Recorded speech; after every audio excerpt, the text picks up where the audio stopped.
بسم اللہ الرحمن الرحیم۔ فائدۃ فی علم الحدیث، علم حدیث میں فائدہ یعنی علم حدیث کے بارے میں مفید بات۔ اذا قیل للحدیث رواہ السبعۃ، جب کسی حدیث کے بارے میں کہا جائے کہ اسے 7 نے روایت کیا ہے تو اس سے مراد کیا ہے، کون سے 7 نے روایت کیا ہے، تو اسے بیان کر رہے ہیں۔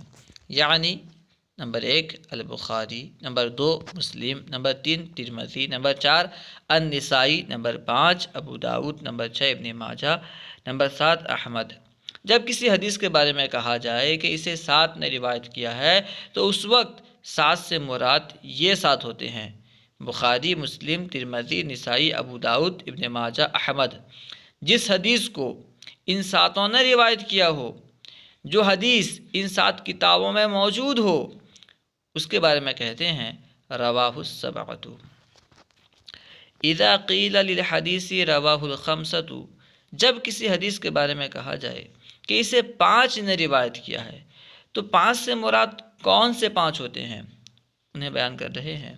یعنی نمبر 1 الترمذی، نمبر 2 النسائی، نمبر 3 ابو داؤد، نمبر 4 ابن ماجہ، نمبر 5 احمد۔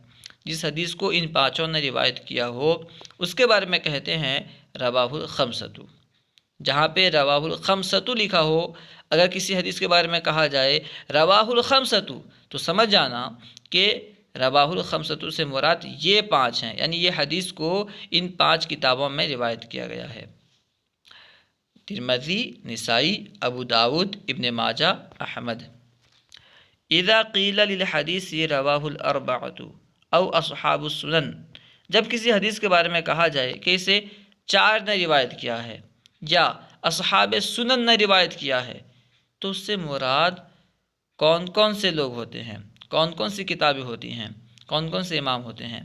اذا قیل للحدیث رواہ الاربعۃ او اصحاب السنن، جب کسی حدیث کے بارے میں کہا جائے کہ اسے 4 نے یا اصحاب سنن نے روایت کیا ہے تو اس سے مراد یعنی الترمذی، النسائی، ابو داؤد، ابن ماجہ۔